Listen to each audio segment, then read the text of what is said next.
Henri. Ah, bonjour, Père Provincial.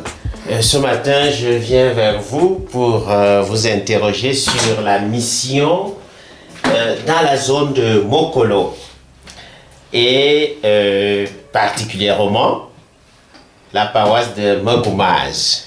Mais je sais que la paroisse de Magoumaz fait partie de cette grande entité qu'était la paroisse de Mokolo Tada. Alors, nous faisons un retour dans l'histoire. Comment pouvez-nous donc nous présenter cette paroisse et cette histoire de la zone de Mokolo? Alors, merci, Père Provincial, de venir me poser ces questions. Alors, d'abord, je voudrais rappeler quelques points de l'arrivée de l'histoire de la Bonne Nouvelle chez les habitants de Mokolo. Et j'ai trouvé ces renseignements dans 2 livres que voici. Le plus important, bien sûr, c'est celui de Monseigneur Yves Plumet, Mission Tchad-Cameroun. Et le deuxième, c'est celui de l'histoire de la paroisse de Tada, 1947-1997, par le frère Gilbert Allard. Donc des documents très intéressants où il y a beaucoup de dates, de lieux, de personnes qui sont nommées.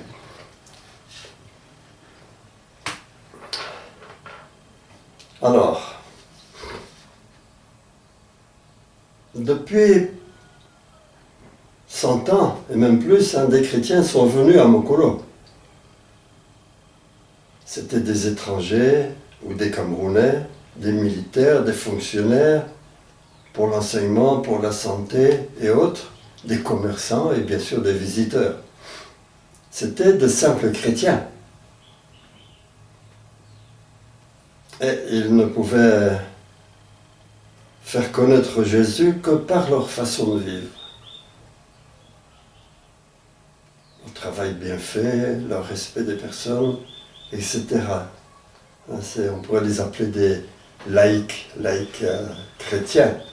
Et ils sont missionnaires, comme tout chrétien doit être missionnaire, par sa vie d'abord.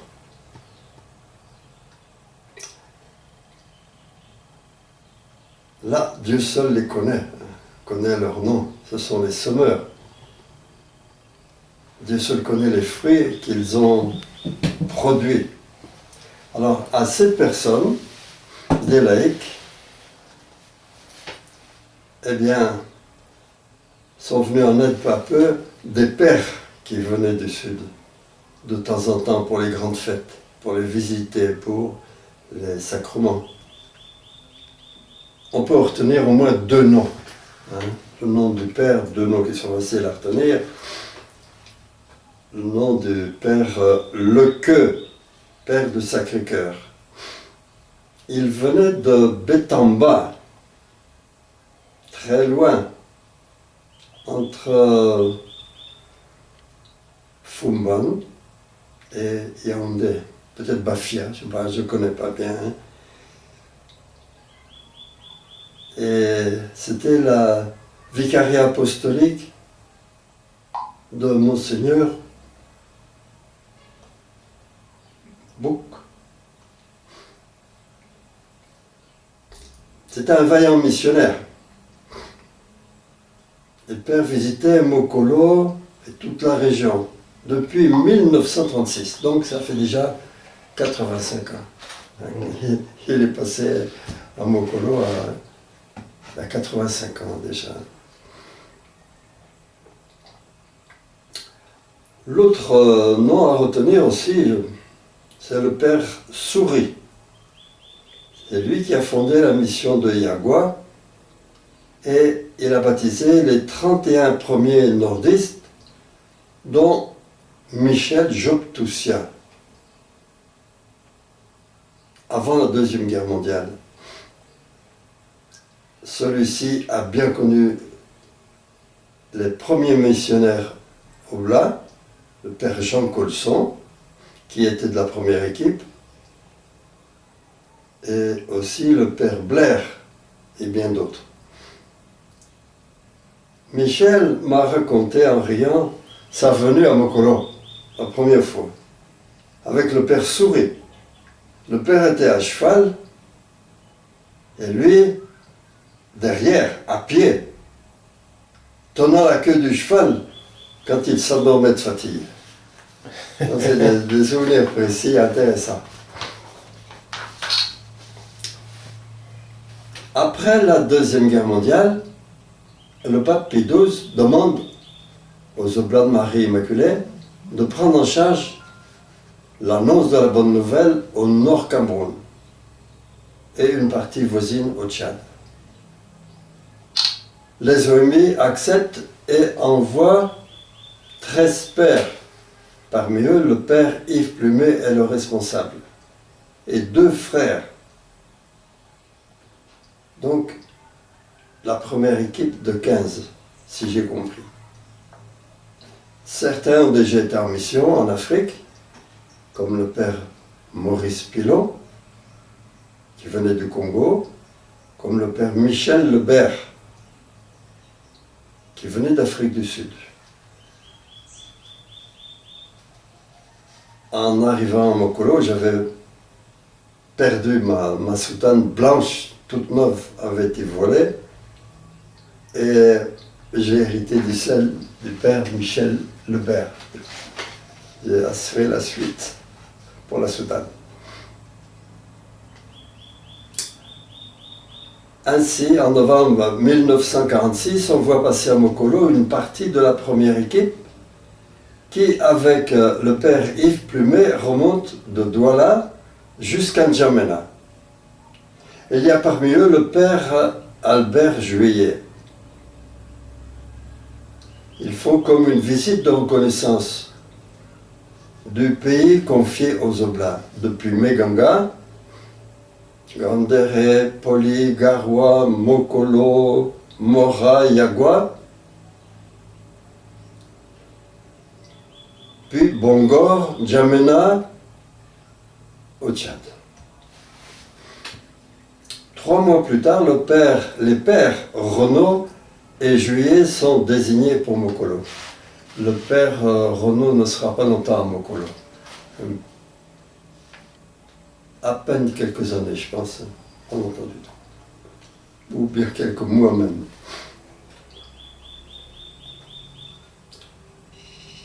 Le père Juillet arrive à Mokolo le 5 mars 1947.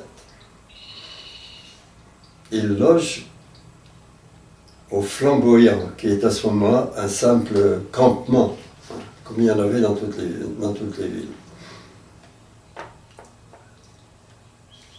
Il n'y a pour l'accueillir à Mokolo que quelques chrétiens du Sud et quelques Saras du Tchad, en tout à peine une trentaine. Il célébrait la messe dans une petite case derrière l'ancienne poste, à côté de la préfecture. À la prison, qui existait déjà, le père rencontrait aussi une trentaine de prisonniers sur les 270 prisonniers qui étaient là.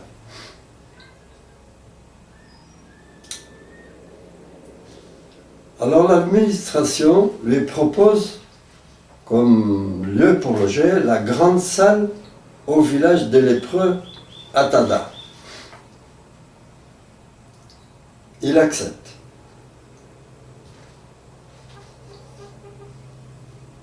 Il y a là une trentaine de lépreux, soignés par un infirmier de Mokolo.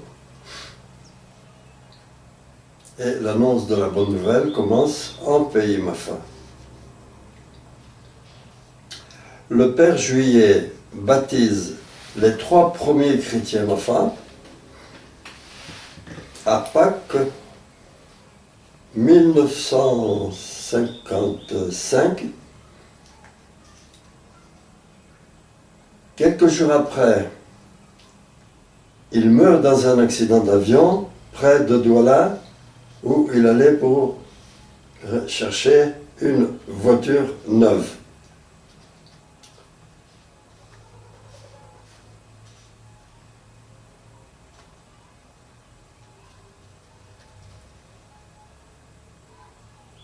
beaucoup de pères, de frères, de sœurs de la Sainte Famille vont s'ajouter sur Tada et se répartir dans toutes les directions.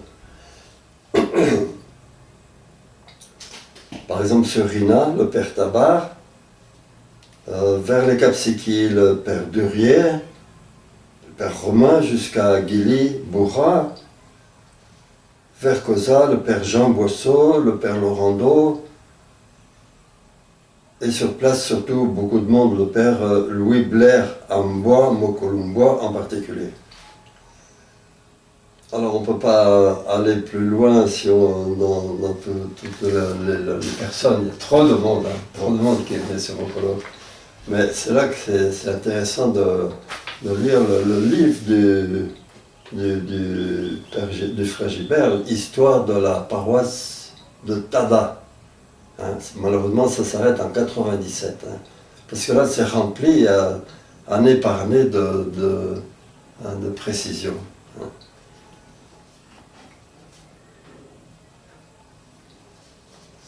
Je crois qu'il faudrait que... Je ne sais pas combien ont lu ça, mais je crois que vraiment c'est intéressant. Bon, pour les gens de Mokolo surtout.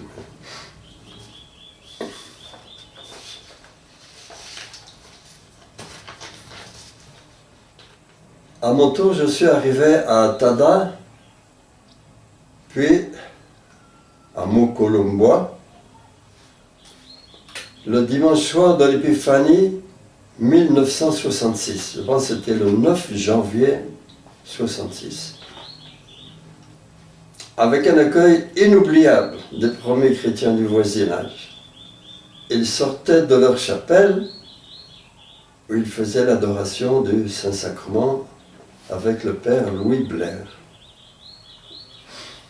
Et ils étaient en train de bavarder devant l'église. L'église était en construction, devant il n'y avait rien pratiquement, et les murs sur le côté, à hauteur d'épaule, et dans le fond c'était un peu plus haut.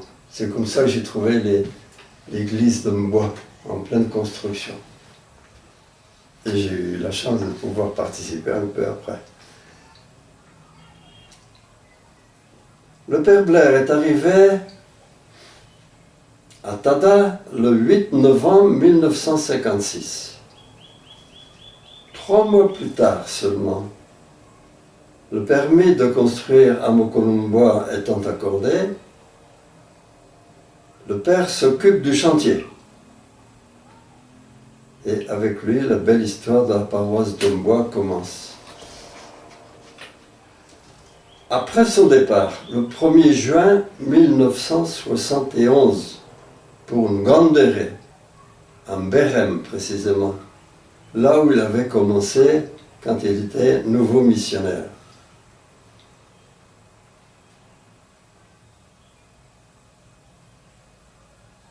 J'ai continué en bois avec l'aide de prêtres venus de France, François de Buillet, le père Amédée Bousson, le père Michel Crevoisier,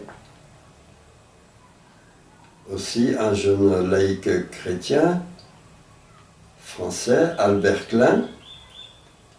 Et puis les sœurs sont arrivées, sœur Marie-Pascale qui était à l'hôpital, qui servait à l'hôpital, sœur Thérèse qui s'occupait de l'éducation, l'école. Les sœurs sont arrivées habiter leur nouvelle maison, construite par le frère Bélanger. Moi, je suis resté en bois jusqu'en 1981. Puis, nommé à Tada pour succéder au père Louis Gino, j'ai continué à aller sur la route de Mogomas. C'est ça, donc je laissais Mokolumbois, j'allais à Tada, mais je continuais à aller à Mogomas, par une petite route là qui partait derrière Tada. J'ai commencé à habiter à Mogomas de façon continue 3 ans plus tard, après la visite du pape Saint Jean-Paul II à Garoua, le 26 août 1985. En fait, la paroisse Saint-Joseph de Mogoumas-Tourou était constituée depuis 1 an. Elle était constituée comme paroisse. C'était 2 secteurs, un secteur de la paroisse de Mbois, un secteur de la paroisse de Tada.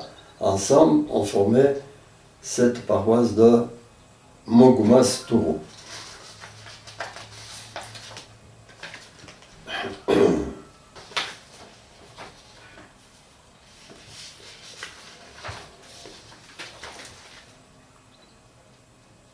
Alors maintenant, je voudrais parler de l'histoire de cette paroisse de Mogoumas-Tourou.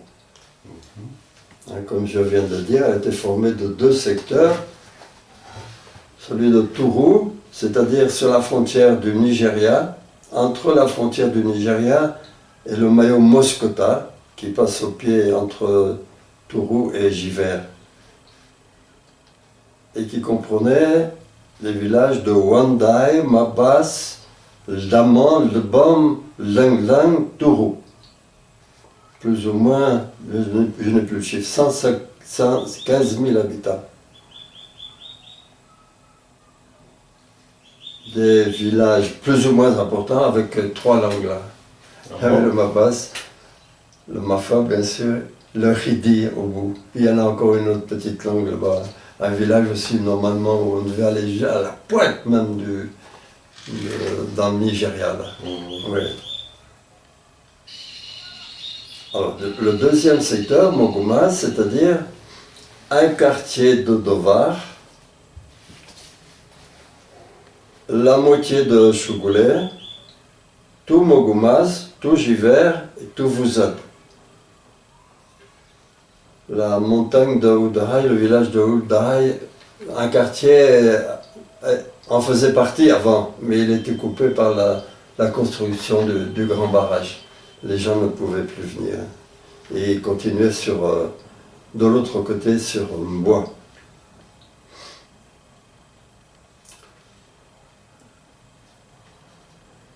Quand Mogoumas est devenu paroisse, en 1984, le Bon Tourou est devenu district paroissial. Et c'est le diacre Bernard au Saralais qui en a pris la responsabilité. Mais j'ai continué encore à aller assurer les sacrements.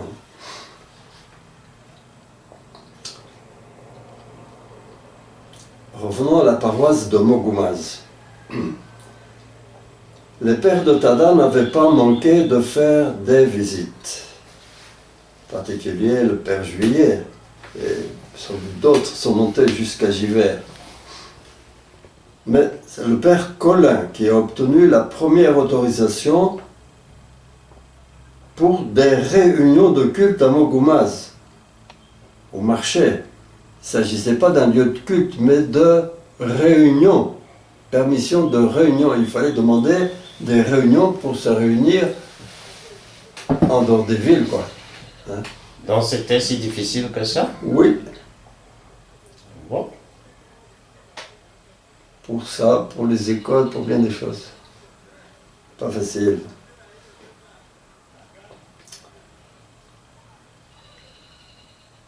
C'est le père Blair qui a commencé l'annonce de la bonne nouvelle. Alors là, les documents qui sont intéressants, ce sont les lettres aux amis.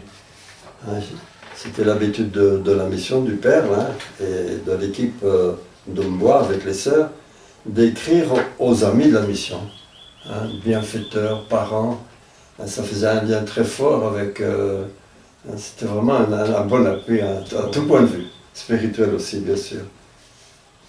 C'était 3-4 pages comme ça simplement. Avec souvent un sujet pour la connaissance des gens sur la naissance de l'enfant, le mariage, des petites choses, pour faire connaître la vie des femmes. Alors ça, c'est un cahier où j'ai noté le contenu des lettres. Hein. Les lettres, j'ai une copie ici, là, de toutes les lettres qui existaient, celles du temps du Père Blair, et après, tant qu'on a pu continuer après, quoi. Je pense qu'il y a un document aussi à Garoua, un exemplaire.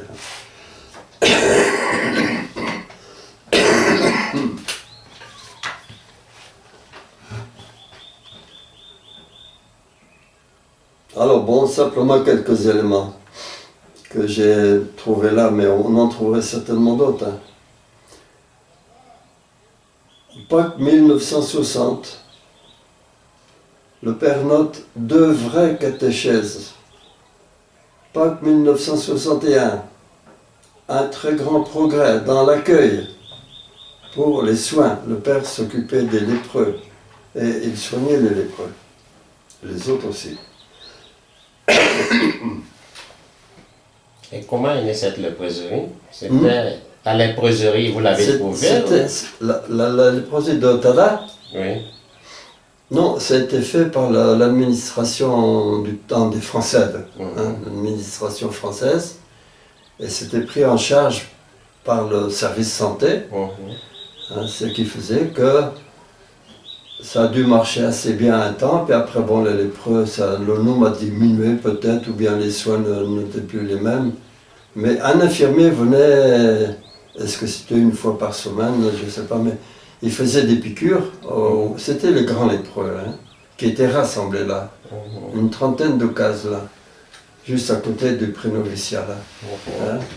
Et bon, il faisait son travail, il s'en allait, et les gens étaient laissés à eux-mêmes, quoi. Donc il y a un gros travail, et les sœurs de la Sainte Famille, là, ont fait un énorme travail, hein, et ça a repris de la vitalité. Mais il y avait des circuits lépreux organisés jusqu'à Ouzal, là-bas. Les Capsiquis, je ne peux pas dire qui s'en occupaient. Hein, mais sur la route de Tourou, même chose, il y avait circuit lépreux, Mogoumaz.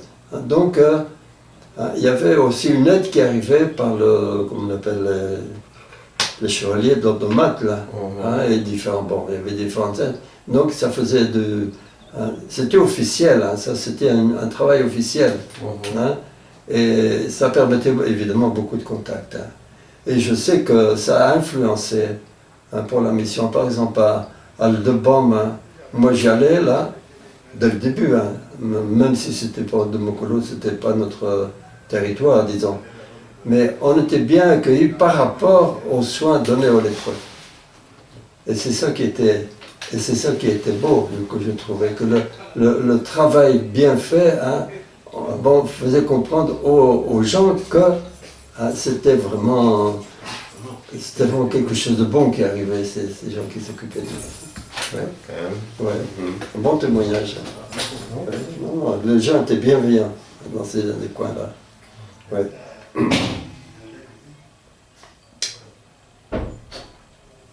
Mais alors, là, à Mogouma, ça n'a pas toujours été le cas. Hein. À Noël 61, le Père note difficulté. Hein. Tout le monde était d'accord pour se faire soigner et tout, mais pour la question d'aller plus loin, en question de religion, je pense qu'il y a les oppositions venaient de plus haut. Hein. Au village de Chougoulet, ça allait à peu près. À Pâques 60, il y a un groupe de 20 auditeurs et un catéchumène. Mais le Père Blair comprend qu'il doit patienter. Les visites reprennent un an après mon arrivée, donc vers la fin 66. Le Père Blair me laissait au niveau du barrage, là, en Zazrov, où il y avait une communauté de Dovar. Et puis lui continuait, Chougoulet, le centre après, et jusqu'au fond de Mogoumaz, au fond de la vallée. Et puis après, il revenait et on repartait ensemble.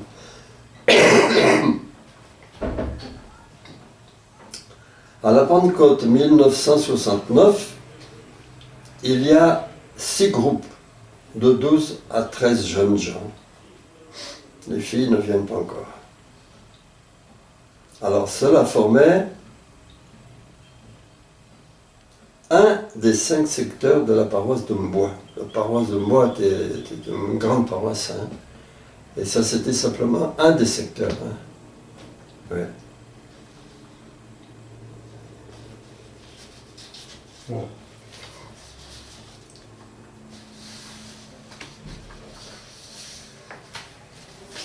Alors, c'était un grand territoire. Hein. Pas très grand territoire, mais vraiment les gens sont serrés. Mokolo, les gens, il y en a partout. Hein. Bon. Ouais. Pour Mogomaz même, Mogomaz, le secteur de Mogomaz, la paroisse de Mogomaz maintenant, je pense qu'elle fait 15 000, ça représente 15 000 habitants. Je ne connais pas maintenant hein, les chiffres. Oui.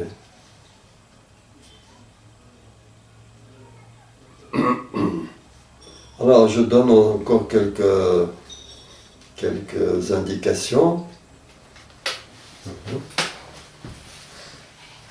L'acquisition du terrain, hein, bon, a été obtenue grâce à un jeune chrétien, Étienne, le fils du chef Harad, qui était sympathique. Mais c'est son fils qui a supplié et qui a obtenu le terrain. Parce que le terrain, on voulait le terrain près du marché, là, pas loin, il y avait un terrain là. Maintenant, on ne voulait pas de nous au centre. Hein. On nous a mis là où il y avait le lieu de la guerre, entre les Mogomaz et les Chougoulés. C'est ça qu'on nous a donné.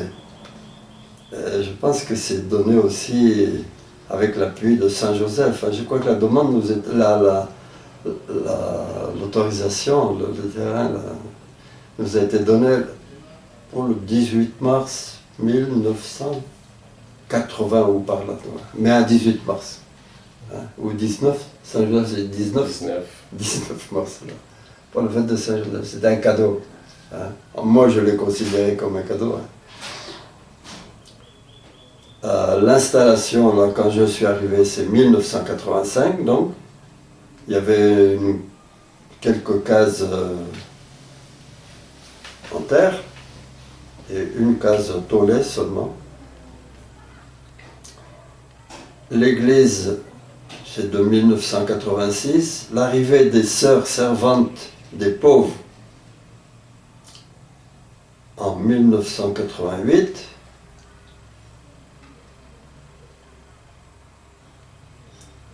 Le centre de santé, après, ou au même moment, en gros. Là, il y avait beaucoup à dire sur le travail des sœurs. Hein, sœur Yolanda, sœur Mitt, tout le travail qu'ils ont fait pour la santé, pour les écoles. La sœur Nicole, une Congolaise, là, zaïroise, qui est maintenant à Bourra. Ah, c'est ça qui serait intéressant, c'est que on puisse aussi interroger comme la sœur Nicole. Hein. Alors, là, on aurait beaucoup de choses plus récentes, disons, hein, plus, d'un autre point de vue, hein, puisqu'elle est encore là. Hein. Il s'occupait alors de l'école de Chougoulé, l'école de Bam, l'école de Tourou. Je crois que c'est 3 écoles à Tourou hein, qui ont été commencées, alors qu'on est très peu de catholiques. Hein. Les protestants demandaient aux catholiques de venir, d'avoir l'école, quoi, avec des maîtres catholiques. Hein.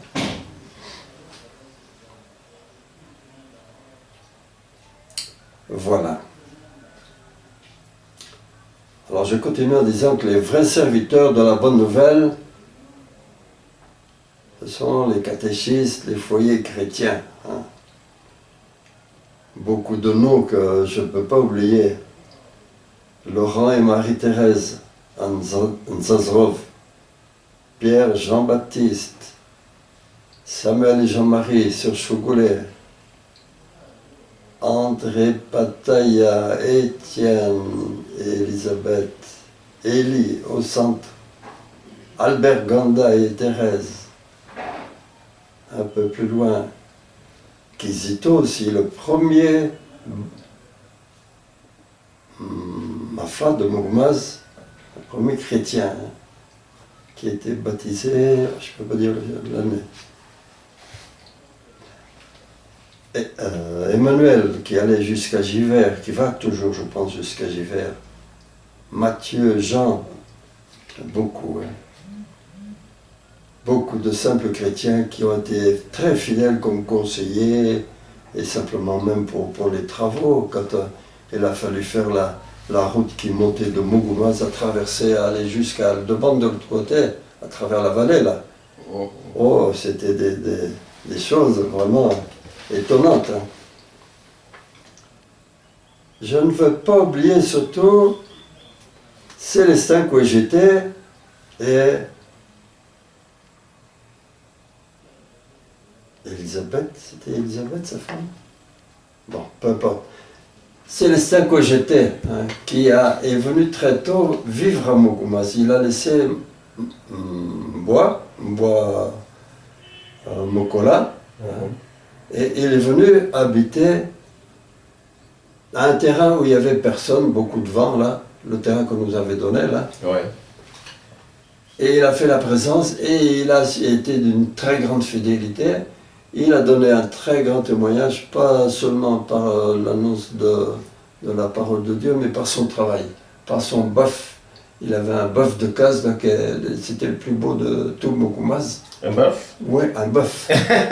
Alors c'est étonnant, mais le bœuf à Célestin, tout le monde en parlait.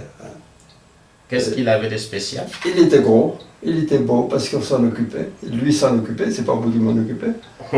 Hein? Bon, ça faisait voir le sérieux de la personne, quoi. Oui, le sérieux de la personne.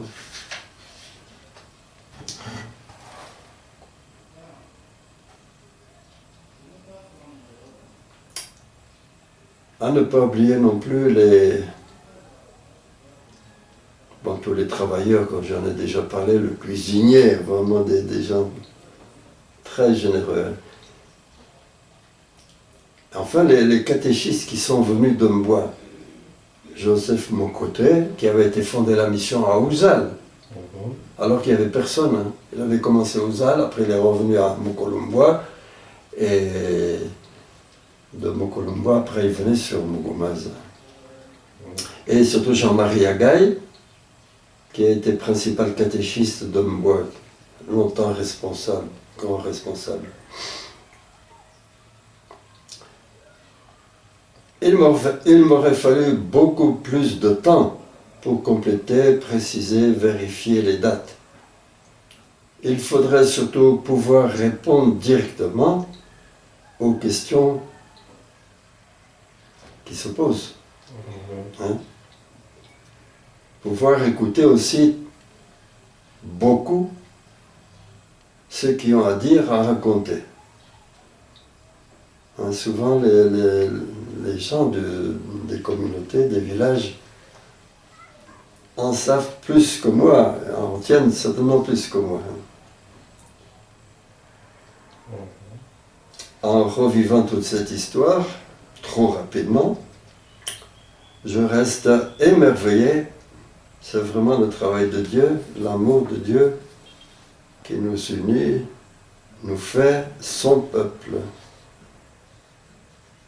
Qui nous bénisse et fasse des enfants de Mougoumas, ses enfants et ses témoins. Ah, merci pour ce témoignage sur Mougoumas. Mais aujourd'hui, c'est la nostalgie qui reste. Bien sûr. La nostalgie du temps passé ou des personnes rencontrées?